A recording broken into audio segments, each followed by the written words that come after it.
지금 우리는 예수님의 12제자에 대해서 살펴보고 있는데요, 그 명단이 쭉 열거되고 있는 이 구절들 중에서 첫 주에는 16절 한 절을 가지고 베드로에 대해서 살펴보았고요, 또 그 다음 주간 둘째 주에는 17절 말씀을 가지고 야고보와 요한에 대해서 살펴봤고요, 그리고 지난주에는 18절 말씀을 가지고 거기 나오는 여러 제자들 명단 중에서 맨 앞에 나오는 안드레에 대해서 살펴봤습니다. 이제 오늘은 그 예수님의 12제자 마지막 부분인데요, 마지막 19절 말씀을 중심으로 이 가룟 유다에 대해서 살펴보려고 합니다. 사실 이 절 구분은 저자인 마가가 한 게 아니고 후대에서 이제 편의상 이렇게 갈라놓은 그런 장과 절이지만, 이 절 따라 말씀에 그 의미를 부여하면서 말씀을 나누다 보니까 또 거기에 참 은혜가 임하는 것을 경험하게 됩니다. 그래서 오늘 이 19절 말씀은 이 한 말씀을 한 절을 가지고 함께 은혜를 나누려고 하는데요, 자 19절입니다. 또 가룟 유다니 이는 예수를 판 자더라. 저는 이 19절을 읽다가 그 중학교 영어 수업 시간에 생각이 불쑥 떠올랐는데요, 이게 몇 학년 때였는지 기억이 잘 안 나는데, 그 영어 선생님께서 이제 두 단어를 비교하면서 이 famous라는 단어하고 또 notorious라는 이 두 단어를 가지고 공통점과 차이점을 설명을 하시는 겁니다. 이 famous는 이 긍정적인 차원에서 유명하다 이런 뜻을 가진 단어고, 또 notorious는 똑같은 그 유명하게 알려진 것을 설명하는 단어지만 이거는 부정적인 차원에서 이건 악명 높다 이런 뜻으로 쓰인 단어다. 그래서 제가 어린 마음에 그 수업을 들으면서 적어도 나는 이 노토리어스, 나는 악명 높은 인생은 되지 말아야 되겠다, 그런 걸 다짐했던 기억이 제가 떠올라서 미소가 지어졌는데요, 19절 읽으면서 왜 이 단어가 떠올랐을까요? 바로 지금 이 가룟 유다는 2000년이 지난 지금까지 늘 그 이름 다음에 꼬리표처럼 따라붙는 이게 노토리어스 아닙니까?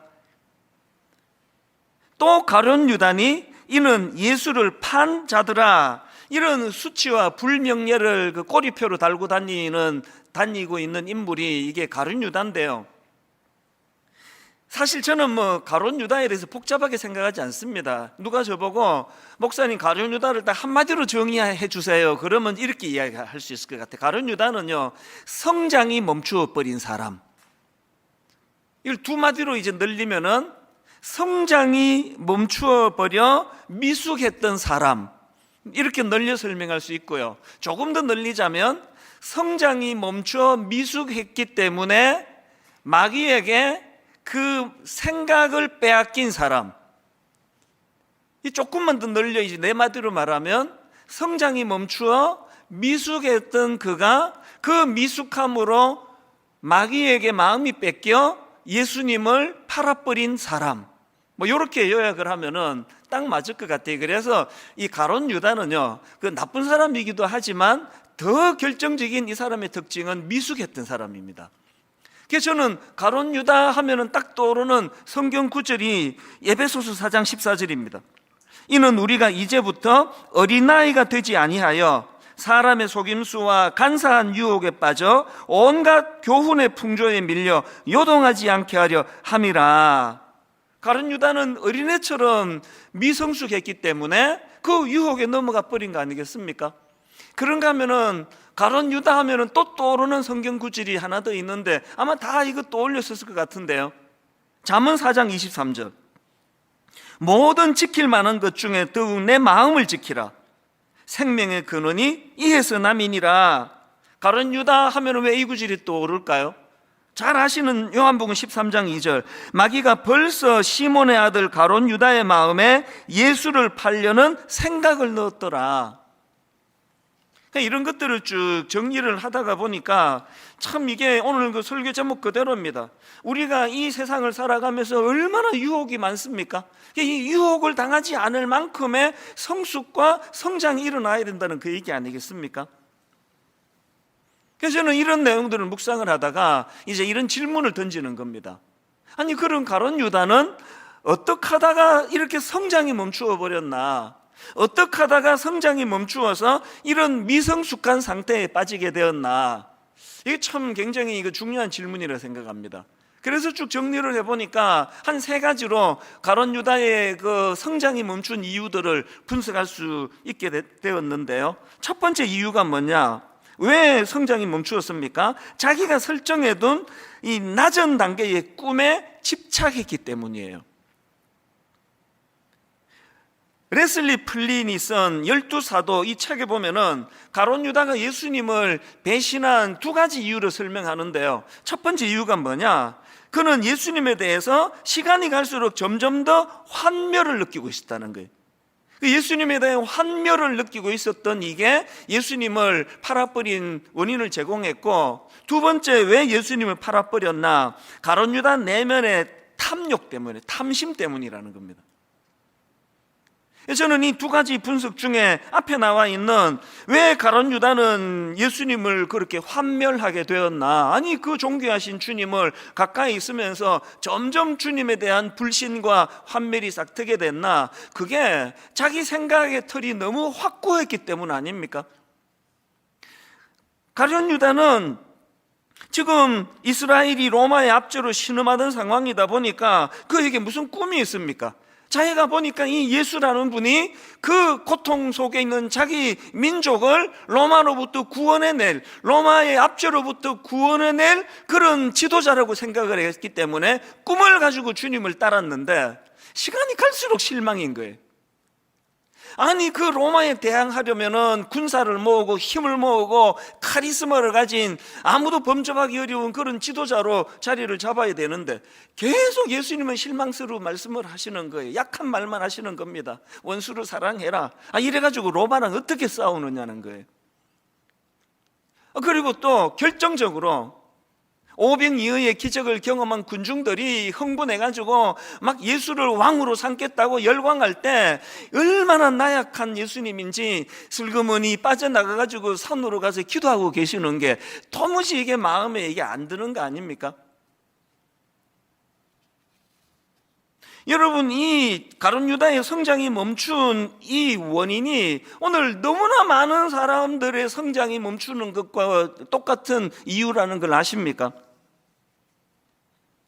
아니 어떻게 그 좁게 좁은 이 피조물 인간의 그 생각, 인간의 꿈을 큰 그림을 그려나가시는 하나님 나라를 꿈꾸시는 예수 그리스도를 가까이서 접하고 그분의 말씀을 듣고 그분이 행하시는 일들을 보면서 어떻게 그 좁게 좁은 자기 생각을 크신 주님께 맞추어야 되지, 아니 어떻게 그 좁은 자기 생각에다가 주님을 끼워 넣으려고 하니까 마음에 환멸밖에 나오지 않는 거거든요. 우리는 늘 이 시야 좁음의 문제, 그래서 여러분 자기 민족 해방에 대한 꿈을 꾼다, 이게 어떻게 나쁜 겁니까? 오늘 교회가 분열하는 게 다 이거 아닙니까? 아니 왜 하나님을 믿는데 어떻게 생각이 이렇게 다를 수 있느냐고. 왜? 모두가 다 예외 없이 우리는 완성품을 가지고 꾸는 게 아니라 조각품 하나 잡고 있는, 이게 모든 걸 다 말하는 것처럼 오해하는 여기서부터. 그래서 여러분 우리는요 늘 이 하나님의 이 지침, 이사야 55장 8절에서 9절, 이는 내 생각이 너희의 생각과 다르며 내 길은 너희의 길과 다름이니라, 여호와의 말씀이니라. 이는 하늘이 땅보다 높음 같이 내 길은 너희의 길보다 높으며 내 생각은 너희의 생각보다 높음이니라. 우리가 이 사실을 인정하지 않으면 가룟 유다가 간 그 길을 갈 수밖에 없는 거 아닙니까? 주변에 다 보고 계시잖아요. 너무나 자기 확신이 강한 그 사람들이 맨날 그냥 주변 사람들에 대하여 울분을 터뜨리고 하나님에 대해서도 신뢰가 안 가는 이런 모습을 보인다면 가룟 유다가 딱 여기에 지금 걸려 있는 거거든요. 그런가 하면 두 번째로 가룟 유다는 어쩌다가 성장이 멈추게 되었나? 자기 약점 관리에 실패했기 때문입니다. 이게 무슨 말씀이냐?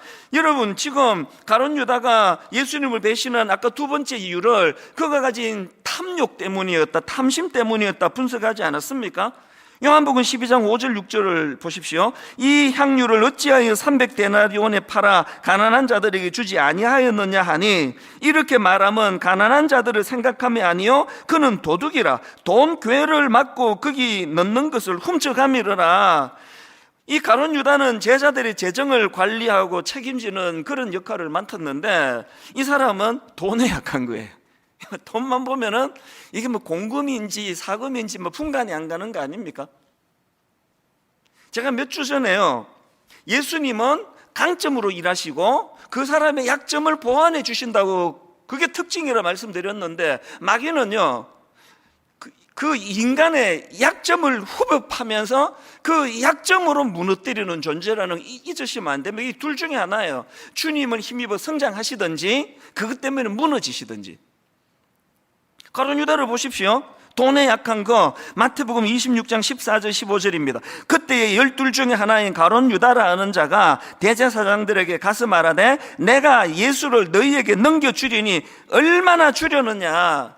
뭐 이상한 뭐 가룟 유다 무슨 무슨 역할론이라는가 이런 황당한 이야기들을 가끔씩 하는데요, 분명히 성경은 말합니다. 돈 때문에 넘겨주는 짓을 하게 됐다. 이게 저는 참 두려운 마음을 가져다 주는 게요, 이거 베드로도 마찬가지 아닙니까? 그 사람의 약점을 가지고 무너뜨리는 도구로 쓴다는 이 사단의 그 방식이 베드로를 어떻게 공격합니까? 이 베드로는 깊이 생각하지 않고 뭐든지 자신 있다고 뻥뻥 그냥 큰 소리를 치고, 그리고 큰 소리 쳐놓고도 그에 대하여 아무런 대비도 하지 않는 이런 허술한 면을 갖고 있는데, 정확하게 그것을 가지고 공격하잖아요. 베드로같이 의리 있는 사람한테 돈으로 유혹 안 합니다. 그 마귀가 얼마나 고단수 전략적인데요. 여러분이 갖고 있는 그 유혹할 수 있는 그 약한 부분, 그 방치하시면 그것 때문에 무너지는 거 아닙니까? 건강을 다치는 분 한번 보세요. 막 온 몸이 다 건강하세요. 막 그래서 막 펄펄 뛰는데 딱 한 군데가 무너지면 그것 때문에 건강을 다 상하는 거 아닙니까? 삼손도 마찬가지예요. 원리는 똑같습니다. 그 성경에 등장하는 삼손은 나중에 한번 가서 찾아보세요. 이 사람은 성경에 등장하면서부터 여자를 밝혀요. 뭐 이방인이고 뭐고 뭐 상관없이 치마만 두르면 막 정신을 못 차리는 거 아닙니까? 그걸 방치했더니 결국은 들릴라라는 여자한테 그냥 인생 전체를 다 무너지는, 눈이 뽑히고 막 엄청 비극을 경험하는 거 아닙니까?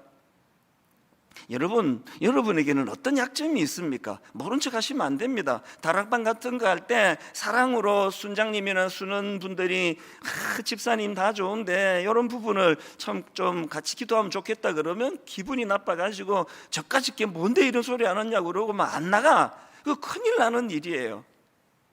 왜 우리 교회 교육전도사, 신학교 1학년 기껏 20대 후반밖에 안 되고 30대 초반밖에 안 되는 그 교육전도사가 1부에 맞추고 저한테 메일로 목사님 설교 이게 좀 그런데요, 이런 의견을 내가 왜 대환영을 하느냐고요. 누가 지적하는 게 그게 무슨 그게 상관입니까? 그 지적이 유익하기만 하다면 그게 날 살리는 거 아닙니까? 가룟 유다는 그 약점을 방치했기 때문에 망해버렸다. 그런가 하면은 세 번째 분석이 이렇습니다. 가룟 유다는 어쩌다 성장이 멈추어 버렸나? 몸은 예수님을 따라다녔는지 몰라도요, 가룟 유다는 예수님의 영향력 아래 놓여 있던 사람이 아니에요. 이게 모태신앙 같은 오래 예수 믿는 분들에게 무서운 경고를 준다고 생각합니다. 우리가 문화적으로 난 기독교인이에요, 그리고 우리가 늘 익숙한 대로 난 주일날 예배 보러 와요, 그건 너무너무 귀하지만 가룟 유다의 문제가 뭡니까? 아니 지금 가룟 유다는요, 예수님이 가룟 유다가 그 악한 짓을 저지르기 전에 얼마나 많은 경고를 통해서 그 생각을 돌이키도록 그렇게 주님께서 여러 차례에 걸쳐서 경고를 하지만 가룟 유다는 거기에 영향을 받지 않습니다. 김기현 목사님이 가룟 유다 딜레마 이런 제목의 책을 썼는데요, 가룟 유다는 예수님에 대한 호칭에 문제가 있었다. 이 굉장히 제가 흥미롭게 본 그 내용입니다. 자, 마태복음 26장 22절입니다. 그들이 몹시 근심하여 각각 여짜오되 주여 나는 아니지요. 자, 이 말씀의 배경이 어떤가 하면은요, 여기 나오는 그들은 예수님의 제자들이에요. 바로 그 앞에서 예수님이 청천벽력 같은 말씀을 하시거든요. 너희들 중에 나를 팔 자가 있을 것이다. 그랬더니 막 모든 제자들이 놀라가지고 저는 아니죠, 저는 아닌데요, 막 이런 이야기도 하는 분위기예요. 그런데 여기 보니까 모든 제자들이 지금 주님 어떻게 부르냐? 주여 주여 나는 아니지요. 그 지금 주님이라고 부르거든요. 근데 유독 가룟 유다만이 25절을 보십시오. 예수를 파는 유다가 대답하여 이르되 랍비여 나는 아니지요. 그 가룟 유다가 예수님을 팔아버릴 때도 같은 호칭을 씁니다. 49절 곧 예수께 나와 랍비여 안녕하시옵니까? 이 차이를 아시겠습니까? 여러분, 가룟 유다는요, 예수님을 주님으로 섬긴 것이 아니라 학식 높은 선생으로 섬겼다는 거예요. 이게 왜 중요한 문제를 가져다 주느냐? 자, 빌립보서 2장 9절부터 11절입니다. 이름으로 하나님이 그를 지극히 높여 모든 이름 위에 뛰어난 이름을 주사 하늘에 있는 자들과 땅에 있는 자들과 땅 아래에 있는 자들로 모든 무릎을 예수의 이름에 꿇게 하시고, 그 다음 보세요. 모든 입으로 예수 그리스도를 주라 시인하여. 여기 나오는 그 주라 시인하여, 이건 그리스도의 주재권, 영어로 말하면 로드십을 말하는 거예요. 뭘 의미하느냐? 우리가 예수님을 주님이라고 부르는 그 고백 속에는 그분의 주재권을 인정하는 신앙 고백이 담겨 있는 표현이라는 거예요. 아셨죠? 여러분이 기도할 때나 그 묵상할 때 주님이라고 할 때마다 항상 이 생각을 해야 돼요. 내가 예수 그리스도를 주님이라고 부르는 그 고백 속에는 예수 그리스도가 내 인생의 주인이 되시며 나의 전인격과 내 전 생애를 나는 그분께 맡겨드리겠다는 이 고백이 내포되어 있는 게 주님이에요. 그런데 가룟 유다는 예수님을 자기 인생의 주인이 아니라 랍비, 참 두려운 건요, 오늘 교회를 다니는 분들이 딱 두 종류로 나누어진다는 거예요. 예수 그리스도를 주님으로 모시는 분이 계시고요, 예수 그리스도를 선생으로 모시는 분이 계세요. 그래도 4대 성인 중에 하나 아니냐, 그 훌륭한 분이지, 사랑이 많으신 분이지.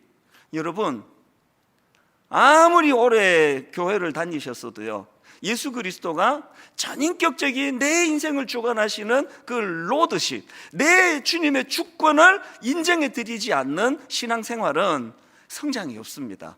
기왕에 여러분 교회를 다니시고 교회를 와서 예배를 드리시는데 예수 그리스도가 여러분 인생의 주님이 되시기를 바랍니다. 이렇게 세 가지 이유 때문에 가룟 유다는 성장이 멈춰버렸고요, 그 미숙한 성장이 멈춰버린 그 상태를 마귀가 유혹을 했고, 그 유혹에 넘어가 버려 주님을 팔아버린 인생이 그 가룟 유다다. 이런 분석이 이것도 필요하겠지만요, 우리가 지금 가룟 유다에 대해서 살펴보고자 하는 거는 아이고 그 인간이 그게 아주 부실한 인간일세, 그러려고 우리가 말씀 보는 거 아니고요, 우리 안에 있는 이 가룟 유다와 같은 요소들, 이 가룟 유다 성이 우리 안에 있는 거예요. 저는 이 세 가지를 분석하면서 섬뜩섬뜩한 게 다 갖고 있거든요. 제 안에 이 세 가지 요소가 다 있기 때문에 이 가룟 유다를 분석하는 것으로 끝내지 않고 오늘 말씀에 진짜 중요한 건 지금부터예요. 그럼 어떻게 하면은 이런 죄성을 가진 우리가 가룟 유다가 넘어갔던 그 비참한 길로 빠지지 않을 수 있을까? 그 대안을 제가 두 가지로 정리를 좀 해드리려고 하는데요. 첫 번째 대안이 뭐냐? 이 두 단계로 제가 설명을 드릴 수 있는데, 첫 번째 단계가 뭐냐? 회개입니다. 회개. 이 회개를 통한 주님과의 관계 회복이 필요하다는 겁니다. 계속 강조하지만 가룟 유다가 용서받지 못할 악한 짓을 해서 망한 게 아니고요, 가룟 유다는 그 삶 자체가 주님과 상관없는 사람이었기 때문에 망한 케이스입니다. 조금 전에도 말씀드렸잖아요. 예수님이 가룟 유다가 이런 짓을 저지르기 전에 수없이 많은 경고를 통해 그것을 돌이키기를 원했는데, 가룟 유다는 예수님의 말씀에 영향을 받은 사람이 아니에요. 더 치명적인 건 뭐냐? 그 경고를 무시해서 결국은 그런 어리석은 주님을 팔아버리는 자리에 빠졌는데, 수습하는 걸 보세요. 수습을. 양심이 있었대요. 이러면 안 된다는 거, 스승을 이렇게 팔아버리면 안 된다는 거. 그래서 그 아주 양심적으로 자살을 했다고 나와 있지만, 여기에 가룟 유다의 그 정체성이 나타나는 겁니다. 가룟 유다가 굉장히 그 후회하고 양심적으로 처리한 것 같지만, 주님의 기준으로 보면 얘는 끝까지 지 하고 싶은 대로 하고 끝내는구나, 그거 아닙니까? 끝까지 나랑 상관없이 지멋대로 지 생각대로 하고 수습을 하는구나. 이게 베드로와의 결정적인 차이 아닙니까? 박순영 목사님이 그리스도 예수의 마음을 품어라, 이런 책을 썼는데, 거기서 베드로와 가룟 유다의 결정적인 차이를 너무 잘 설명했더라고요. 한번 들어보세요. 베드로는 예수님을 3번이나 저주하고 부인했지만 결국 회개하여 주님께 돌이켰습니다. 하지만 가룟 유다는 자신의 잘못을 후회하는 데 그쳤습니다. 유다는 진정한 회개를 하는 것이 훨씬 더 어려웠던 반면, 베드로는 죄된 상태에서 돌이키지 않는 것이 더 힘들었던 것입니다. 이 차이를 한번 잘 들어보세요. 가룟 유다는 진정한 회개하는 것이 훨씬 더 어려웠고, 베드로는 회개하지 않는 것, 그 죄된 상태에서 돌이키지 않는 게 더 힘들었다. 그러면서 그 이유를 이렇게 설명했습니다.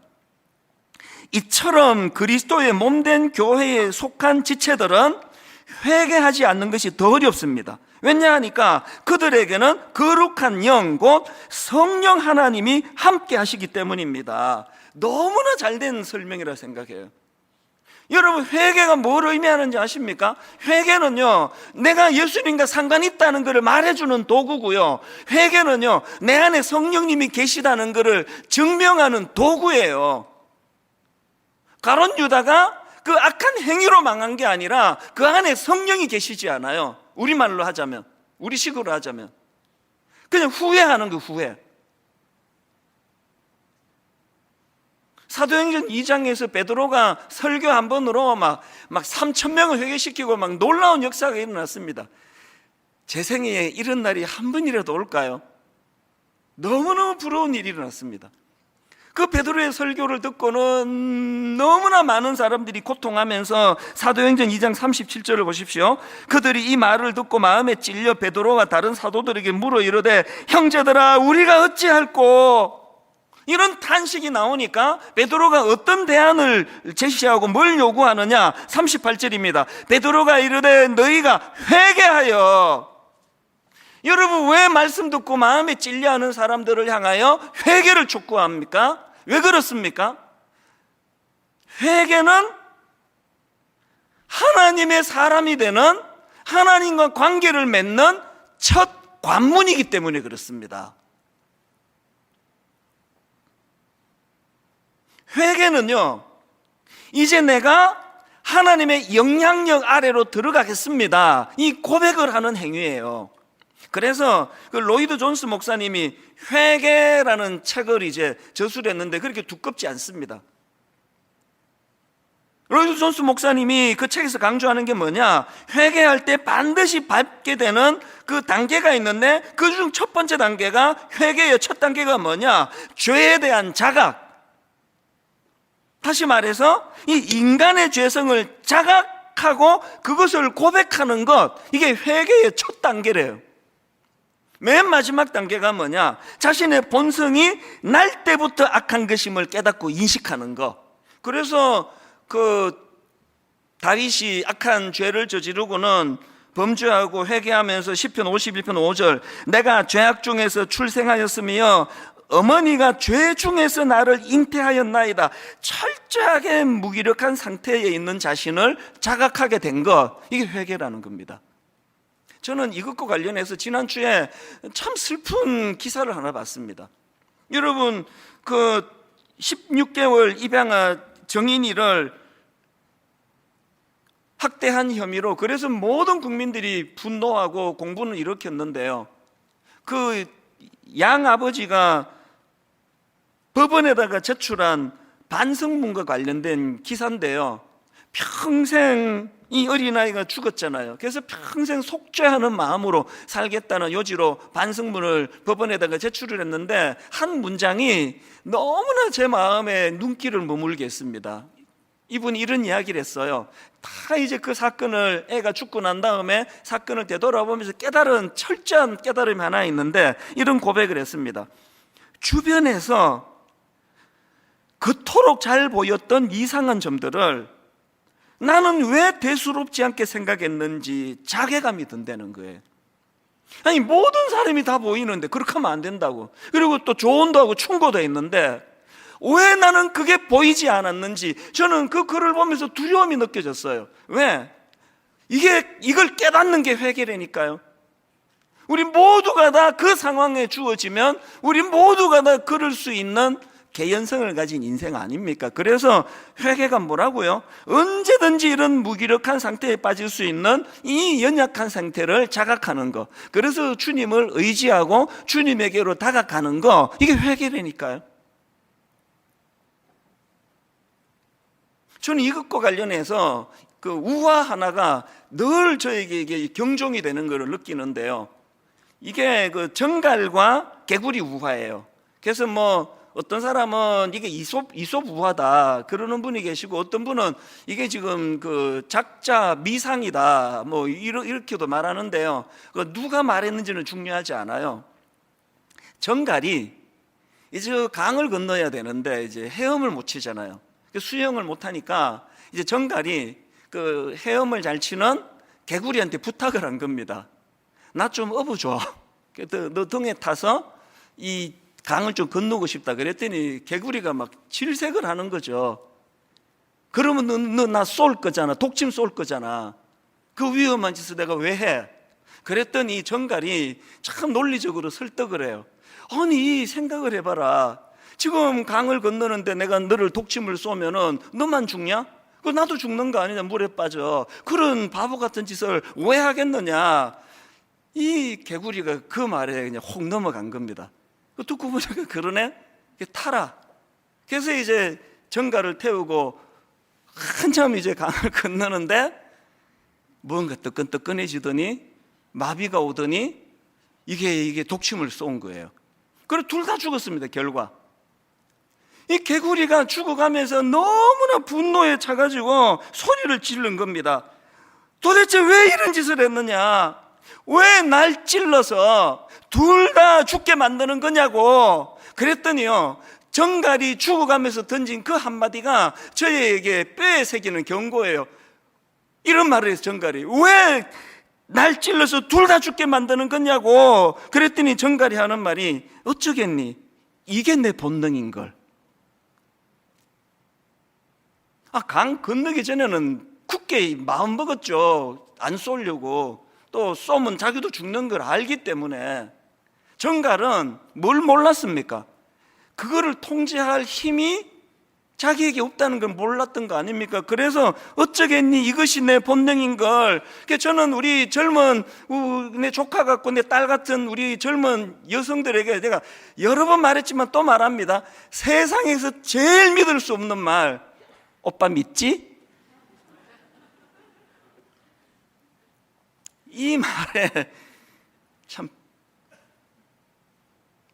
가슴 아픈 상처를 간직하게 된 사람들이 유사 이래로 얼마나 많았겠습니까? 그 오빠가요, 그 말 할 때까지만 해도 그 말이 진실이었을 거예요. 그거 사기치려고 한 말 아닙니다. 근데 오빠 믿지? 그래놓고는 결과로 어쩌겠니? 이게 내 본능인데. 이게 인간 아닙니까? 사춘기 애들이 부모님들한테 자주 하는 말이, 저 좀 믿어주시면 안 돼요? 믿어야죠, 자녀인데. 그러나 여러분, 그 자녀들은요, 자기 자신을 모르고 있다는 걸 방치하면 안 되는 거예요. 그래서 제가 두려운 겁니다. 어쩌겠니? 이게 내 본능인 걸. 제가 지금 뭘 강조하는 겁니까? 로이드 존스 목사님이 뭘 강조했다고요? 회개의 첫 번째 단계는 바로 이런 자신이 지닌 본성, 날 때부터 무기력하기, 죄에 대하여 무기력하기 짝이 없는 자기 자신을 인식하는 거. 그래서 철저하게 예수 그리스도만을 의지하며 사는 삶을 결단하는 거. 이게 회개라니까요.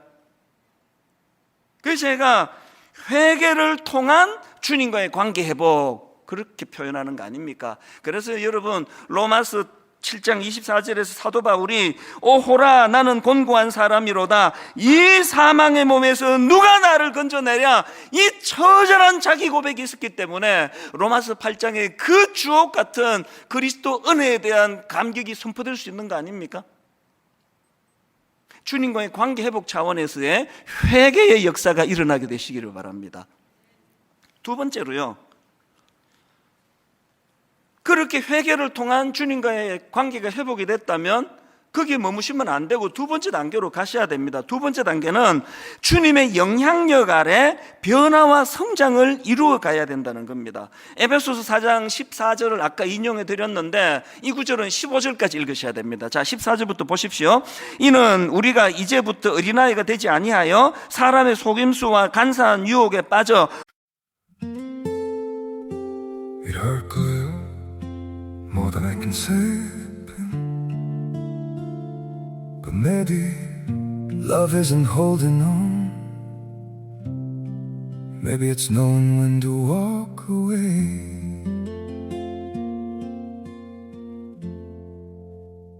We try to hold what we're slipping through, like sand running from our hands. Every promise started losing shape. We couldn't be what we once planned. Your eyes would look right through mine, like you were already gone. We stayed too long in a fading light, trying to prove we still. It hurt good, more than I can say, but maybe love isn't holding on. Maybe it's knowing when to walk away.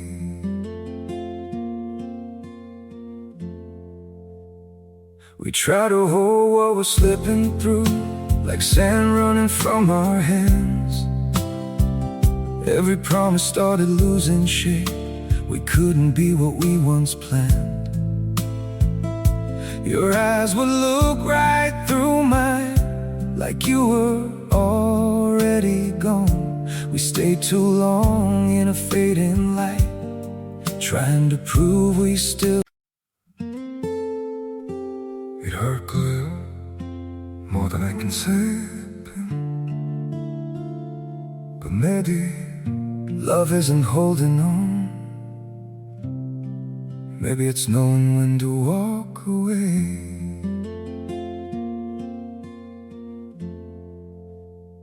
We try to hold what we're slipping through, like sand running from our hands. Every promise started losing shape. We couldn't be what we once planned. Your eyes would look right through mine, like you were already gone. We stayed too long in a fading light, trying to prove we still. It hurt good, more than I can say, but maybe love isn't holding on. 온갖 교훈의 풍조에 밀려 요동하지 않게 하려 함이라. 그러기 위하여 15절 오직 사랑 안에서 참된 것을 하여 범사에 그에게까지 자랄지라. 우리의 사명 그에게까지 자랄지라예요. 머리 대신 예수 그리스도. 모든 생명체는 자람으로 증명하는 거예요. 이 성장이 없다, 그 100% 죽은 겁니다. 지난주에 우리랑 함께 사회 가던 그 이관성 목사님이 이 대구에 있는 아주 좋은 교회로 담임 목사님으로 부임해 가셔서 지난주에 이제 그 담임 목사 위임 예배를 드렸는데 저보고 이제 설교를 해달라 그래서 보통 토요일 날 하면은 제가 움직이지를 못합니다. 지방에는 갈 수가 없는데 수요일 날 있다 그래서 이제 차를 몰고 그 대구로 내려갔는데요. 제가 거기서 두 가지 기쁨, 너무 마음이 기쁜 걸 경험했거든요. 하나는요, 그 교회 어떤 장로님이신 것 같아요. 어떤 분이 이런 말씀을 하세요. 아이고 목사님, 우리 이관수 목사님 이렇게 잘 키워서 우리 교회 보내주셔서 감사합니다.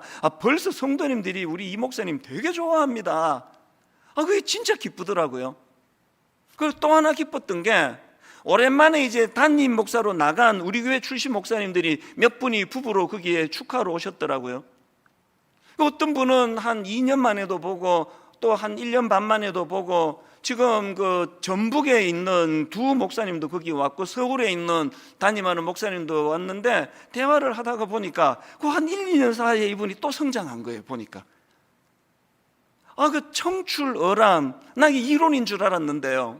지난주 제가 깨달은 겁니다.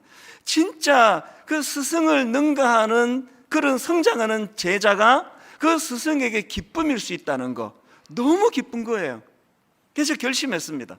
코로나가 끝나자마자 우리 교회 출신 목사님이 한번 다 초대해가지고 홈커밍데이, 그분들의 성장을 내가 정말 기쁨으로 한번 목도해야 되겠다. 그럼 반대가 딱 나오죠. 스승에게 제일 슬픈 게 아무리 애를 써도 성장이 없는 제자. 예수님이요, 가룟 유다를 향해 되게 슬프셨을 것 같아요. 성장이 멈춘 제자. 여러분, 우리가요 무슨 악한 짓을 해서 주님을 슬프게도 하지만 성장이 없는 그 상태가 주님을 슬프게 한다는 걸 아셔야 됩니다. 그런가 하면 저는 이 베드로를 가룟 유다를 보면서 또 한 가지 제가 마음에 배운 게 있는데요. 성장이 멈춘 사람의 특징이 하나 있더라고요. 가룟 유다를 보니까 감탄을 잃어버리는 거예요. 경이로움을 잃어버리는 겁니다. 어디서 제가 이걸 깨달았나?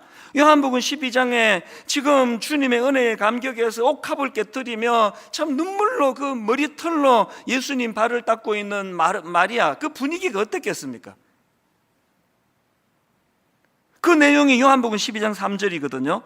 마리아는 지극히 비싼 향유 곧 순전한 나드 한 건을 가져다가 예수의 발에 붓고 자기 머리털로 그의 발을 닦으니 향유 냄새가 집에 가득하더라. 이 벅찬 감격을 지금 지켜보고 있는 게 가룟 유다거든요. 그런데 가룟 유다의 그 분위기 깨는 이 한마디, 바로 그 다음 5절을 보십시오. 이 향유를 어찌하여 300데나리온에 팔아 가난한 자들에게 주지 아니하였느냐. 이게 그냥 이게 좀 그 물질에 약한 그 자기 엄중한 어떤 본능을 드러낸 거라고 그렇게 성경이 말하지만 저는 다 다른 거 차치하고요, 감격을 잃어버린 인생. 지금 그 여인이 오죽했으면 모든 에너지를 그 주님을 그 감사를 표현한 여기에 지금 감격으로 눈물로 지금 그렇게 헌신하고 있는 그 자리에서 이게 어떻게 보면 꼭 AI 컴퓨터 같아요. 냉정한 인간. 예수 잘 믿는다고 하는 사람 중에 이런 감정을 잃어버린 분들을 가끔씩 봐요. 그러면 마음이 참 슬픕니다. 여러분, 성장하고 계세요? 이 말을 다른 말로 표현하면 여러분이 주님께서 그 주신 은혜에 대한 그 감탄, 그 경이로움이 있으세요? 경이로움을 잃어버린 거 아닙니까? 이렇게 딱딱 바른 소리만 하고 바른 말, 착 잡히지 않은 말들만 따박따박 잘하는데 그 감탄을 잃어버린 인생이, 그게 참 불행한 인생이에요. 지난주 수요일 날 그 이관수 목사님 담임 목사 위임 예배 때 모처럼 제 아내랑 같이 갔거든요. 그리고 제 고향에 왔으니까 이제 그 위임식이 다 끝나고 그냥 집에 가기가 너무 아깝잖아요. 그래서 제가 자랐던 곳에도 가보고 여기도 가보고 저기도 가보고 그렇게 너무너무 오랜만에 참 마음이 참 좋더라고요. 그렇게 하고 이제 다시 이제 분당으로 가려고 고속도로 쪽으로 가다가 보니까 일부러 간 것도 아닌데 제가 자란 동네를 지나가게 된 겁니다. 근데 깜짝 놀랐던 게 내 모교의 종탑이 보이는 거예요. 운전하다가 제 아내 보고 저 내 모교회다, 모교회. 저 종탑이 쟤는 모교회인데 내가 이 동네에서 내가 이 내 무대라고 막 그러면서 그 다음에 내가 무슨 이야기를 한지 아십니까? 제 모교회가 원래 이름이 성박교회예요. 교회가 벌써 이게 변두리 외곽이라는 느낌을 주지 않습니까? 참 가난한 분들이 많았고요. 그 중에도 저는 별로 뭐 희망이 없고 꿈도 별로 없고 그저 뭐 그냥 평범하게 짝이 없던. 그래서 제가 그날 차 안에서 너무너무 마음에 감탄이 일어나가지고 무슨 이야기를 했는지 아십니까? 저 어린 시절에 그 가난했던 또 아무런 꿈도 없던 나를 생각하면 이후에 내가 주님을 인격적으로 만나서 내가 걸어간 이 길 자체가 이게 기적이다. 이게 홍해가 이게 내 안에서 이게 12번도 더 갈라진 거거든요. 운전하고 가는데 마음에 막 감격이 일어나는 겁니다. 너무 감사한 거예요. 이 동네에서 아무런 꿈 없이 자라던 별 희망도 없어 보이던 초등학교 6년, 중고등학교 6년, 12년 동안 담임 선생님에게 단 한 번도 주목받아 본 적이 없는 참 미미한 성박교회 다니던 어린 이찬수라는 사람이 주님의 손에 붙잡혀 갈수록 더 기쁘고 갈수록 더 윤택한 인생으로 만들어주신 이 감탄이 너무너무 기쁘게 올라오는 게 제가 마지막으로 이제 고속도로 들어가면서 여보 또 오자, 또 왔으면 좋겠다. 결론을 이렇게 맺습니다. 여러분, 저는 여러분이 이 유혹당하지 않을 만큼의 성장이 계속되었으면 좋겠습니다. 그 성장이 되고 있다는 증거 중에 하나가 해주신 일들에 대한 감탄이에요. 그 가룟 유다를 한번 상상해 보세요. 세상에 예수 그리스도로 말미암아 죽은 생명이 살아나는 그 현장에서도 자기랑 생각이 다르다는 것 때문에 냉랭하게 바라보는 그 모습을 상상할 수 있지 않습니까? 오병이어의 기적을 통하여 수많은 사람을 먹이는 그 놀라운 현장에서도 그 감탄, 경이로움이 생겨나지 않는 인생이라면 밤새 고생하던 자기들을 주님 찾아오셔서 풍랑아 잠잠하라, 그 놀라운 역사를 통하여 풍랑을 잠잠케 하시는 그 사건을 감탄으로 보지 못하는 거, 이거 비극 아닙니까? 오늘 여러분 안에 이 감탄이 있습니까? 분석은 잘하시는데요, 가룟 유다처럼 교회가 말이야 이게 문제고, 순장은 저게 문제고, 순호는 이게 문제고, 분석은 잘하시는데 감탄은 잃어버렸다. 성장이 멈춰 있다는 뜻입니다.